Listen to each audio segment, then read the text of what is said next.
in Northern Virginia arrested a naked man for a string of home burglaries. Tony Kornheiser, oh please, I wasn't naked. I was wearing sneakers. Oh, wow, that changes it, doesn't it? Yes, not naked. They just not changed it naked. from a Florida man. That's right, that's all it was. We don't believe that happened in Fairfax or Arlington or Alexandria because we live 10 minutes away. No. We don't believe it. No, we don't believe We it. don't. But we need an open. We need an open. Welcome to PTI, boys and girls. In today's episode, Doc Rivers is out. The NBA playoffs are set, and Alexander Ovechkin says he has not decided whether he's retiring. But we begin today with the Masters and the roller coaster ride between Friday and Sunday. Second, Tony, it was rousing. I mean, the fact that he built that crazy lead, and that's all people talked about for, overnight. And then it's frittered away so quickly. Gave it back. Right? Yes. And so we got the drama that I think a lot of us were hoping for. Not to root anything bad for Rory, because I'm one of those people who generally roots for Rory and thinks he's just a sort of a fine person and a champion. But he had to wilt a little bit to get the drama.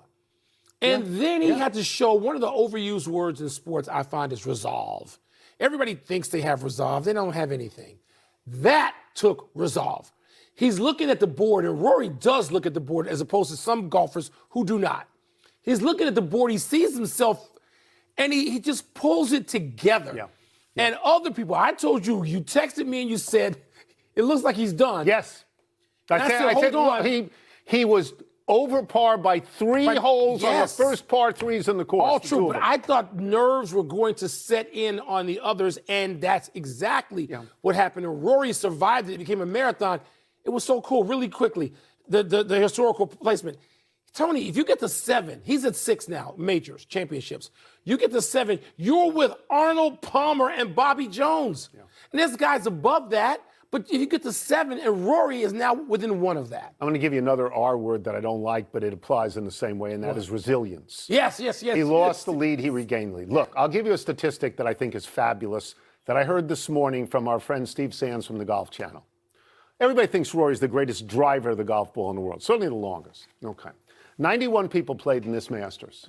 Rory was ranked 90th in driving accuracy, 90th, and he still won. The drive on 18 could have landed in South Carolina. Yeah, it could have. So Rory was great when he had to be great. He was great on that stretch from 12 through 18 on Friday with 6 birdies. He was great yesterday in the middle of the course, getting 4 birdies in a stretch from 7 through 13. He showed resilience. He regained the lead, and he was great on that putt on 16 away from the hole. That was Tiger-esque. That was a great play. He was also remarkably lucky.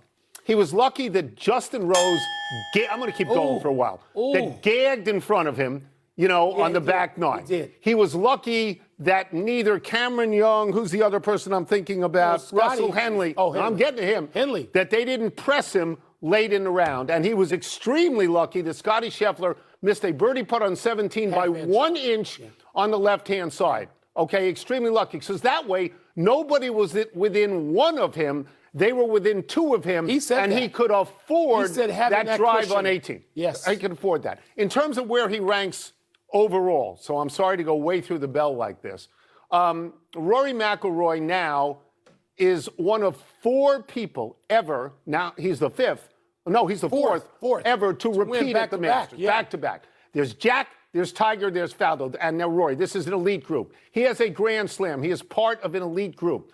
If he gets to 10, I believe that he will be one of the 5 or 6 greatest golfers of all time. 10's right? a lot, Tone. I understand that. I think that's it. But I'd also tell you this. He reminds me most of Phil Mickelson because of the way he wins, because of the roller coaster effect. Yeah. Like he went wire to wire technically in this, and it was always in doubt. It was always that. So I equate him with Phil, with Arnie, with Seve, that it's a wild ride. It's a fun ride if you're a viewer. It's thrilling. If you're a consumer, it's Rory thrilling. Was only part of a leading peloton for much of the round. Scottie Scheffler, as we mentioned, made his big run en route to a second-place finish. Cam Young and Justin Rose both led briefly and then fell off. Colin Morikawa, who you know I like a lot, finished tied for 7th despite being hobbled by back issues. So, of the others who were in contention, Tone, Yeah. for whom did you find yourself rooting? I think everybody roots for Justin Rose. And Justin I Rose certainly is was. star-crossed at the Masters. He has lost 2 playoffs in the Masters. This He's got was 3 different. second-place finishes. He right? had the lead. Okay, after the front 9, he had the lead. He was walking to 10 with a 2-shot lead, and then he gagged. He gagged. In fact, he missed something like a 1-foot putt late. So he gagged on that. And I think we all feel sorry for him. I will repeat on Scheffler. If Scotty Scheffler makes that putt on 17, we're going to a playoff. I mean, Scotty Scheffler we are. was even par for the first 2 rounds, minus 11 on the weekend, 65, 68. Had no bogeys on the weekend, none. He didn't make that putt, and I think he would have won. I do think he would have won. So now he has a second place with 2 firsts in that particular tournament. I found myself, and I want to pronounce this name correct, rooting, that's Jack Nicklaus territory, by the way, that he's got in his last 20 majors, Scheffler is in the top 10 16 times. What? Yes. 16 times. Hao Tong Li from China, with whom I was unfamiliar. But as you know, because you watched, on Friday and Saturday, he hit irons to 2 feet from everywhere on the course. And then he had a disastrous back 9. He shot 80. He shot 44 on the back. 80. He had a 10. We have 10. He putted 10 into the water, off the green, completely. That's that meltdown. And by the way, we didn't see any of it. We don't have 10s because we just take an 8. I don't want to be critical. We're picking up. Picking up. Stop. Putting off. Things happened that you want more explanation for. It sounded Van de Veldian, but we didn't actually see it. But he shot 80. I was rooting for Justin Rose. Yeah. And I was rooting for Rory. And I always I was overall rooting for Rory. Colin Morikawa, as you know. I know. I thought he was going to have to withdraw. He suffered the injury last week, and he had this late charge and made 5 birdies in a row on Sunday. Are you kidding? Carol Hatton had a late charge too. Got to 10. He got did. to 10. You know what? The tournament is always rewarding for some reason or another. You can find something about the Masters to be happy with. You've got this drama involving usually the sport's greatest names for 4 days. But I thought this was particularly that way because it gave you so many characters and teased you and pulled them back. The critical moment in what you're saying is when Rory gives back the lead on Saturday. Fairly quickly, and that makes a drama. I just need to add one more thing here. The second shot for Rory on 18, we didn't know where it landed for like a while. 2 to 3 minutes. This is the most important shot in the tournament. We didn't know where it was. Suddenly it's in the sand. It could have been on the moon. We did not know. That was amazing. Let's move to the NBA and what feels like the first of what might become many coaching changes. Doc Rivers out in Milwaukee. Took the job 2.5 seasons ago, went 97-103 and never advanced in the playoffs despite the presence of Giannis Antetokounmpo. Wilbon, does this parting of ways make sense to you? Yes. Yeah, it does make sense to me. I'm looking at this from a different perspective. I've been friends with Glenn Rivers long time for decades. Long time. Okay, so I'm not going to sit here and try to act like I'm neutral. I'm not. Giannis hasn't done a damn thing for 5 years, but sort of put it out there that he doesn't really know what he wants to do. He's not available for any important game in the playoffs. Let me say it again. For 5 years, since winning a championship, he starts every season like a house of fire. And everybody says, oh, Giannis is one of the 3 or 4 greatest players in the game. And you get to game 3 in the playoffs and he ain't there. Yeah. So they should have traded Giannis before. You know, You thought he'd be traded by the deadline. I did. I said that a number of times. I worried about Doc in this job because it's tied directly to what Giannis can or cannot do. Right. Any NBA head coaching job has that dynamic. And I got tired of Giannis, even though he's a great player when he's there. But in the playoffs, what? Let me give you a statistic that you're going to like. He has not played more than 67 games out of 82, only once in the last 7 seasons, something like that. That's what I'm talking about. So what he is basically is Joel Embiid without laying on the ground holding his leg. That's what he has become. Look, last week we had Brian Windhorst on this show. The first question of Brian was, what's happening in Milwaukee? And he said he did not think neither Doc nor Giannis would be there next year. So far, he's 1 for 1. And I agree with you that Giannis is a great player. He's got a ring. He's a great player.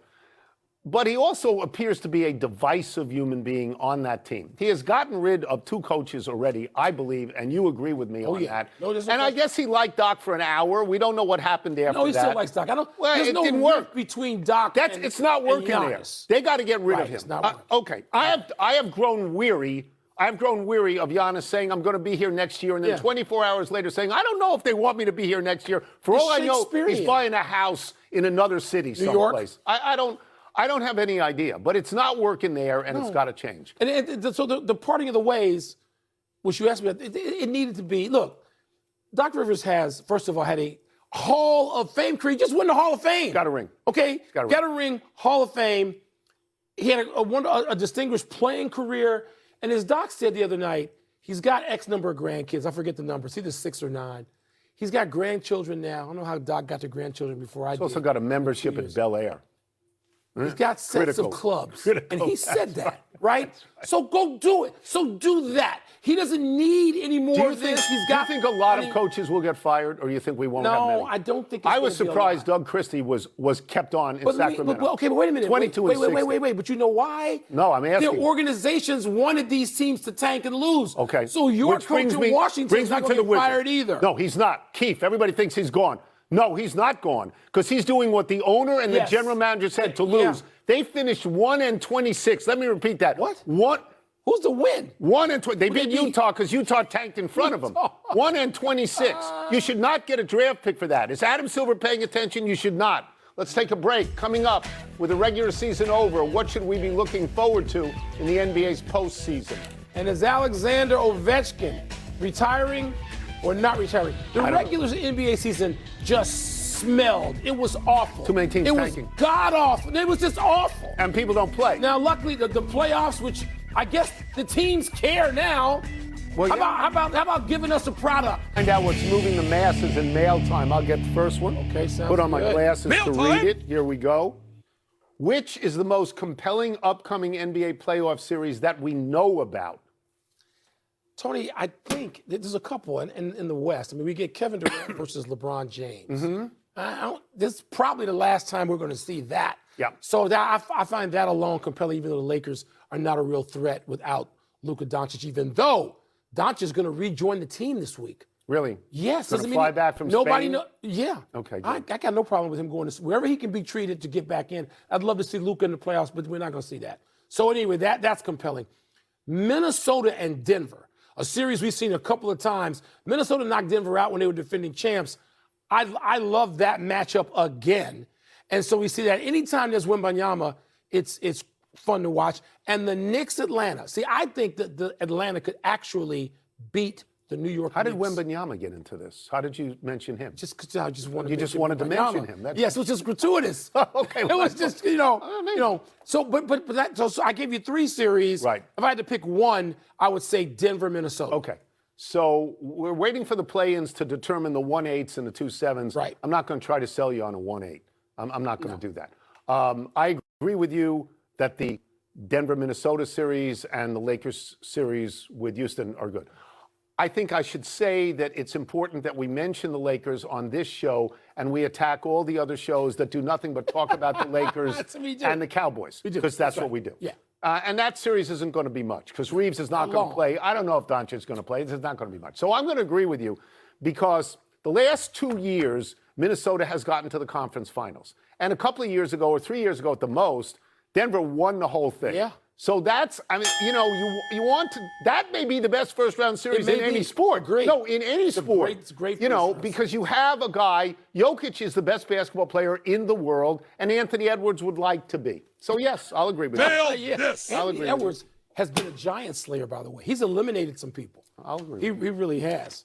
The Knicks, you're not. I know. I didn't say the Knicks. I know you skipped over the Knicks. I didn't say Wembanyama or the Knicks. I didn't say it. You know I'm going to say Wembanyama. Yeah. Ovi. What do you think it means that Alex Ovechkin waved off the post-game farewell handshake with the Penguins? The Penguins seemed very, respectful. Like, they wanted to do this, and Ovi was like, no. Yeah, I mean, the only thing I can think of is that he doesn't believe his season is over. Maybe that happens in the final game of the season, but not just the final home game of the season. It was very ceremonial, and he did not want it. You realize I thought it was cool. I thought it was the Capitals something cool can about it. still make the playoffs. But they got to have the Flyers have to lose twice. But if they do, they play Pittsburgh. Ooh. So there's plenty of time for more face-offs between Crosby and Ovechkin, who came in basically together, who are giant Hall of Fame stars, and who each have won cups. So that's important. You know, so I mean, what hangs over this is Ovechkin retiring? Is he retiring? Is he staying? Is he on the fence? We don't know where he is at the moment. So I think maybe he just felt that this was a premature congratulation and walk-off. I think he absolutely felt that way. And it was, you know, there's so many things that we might feel critical about the way people handle, you know, their own careers at the end or late or what, not knowing what to do.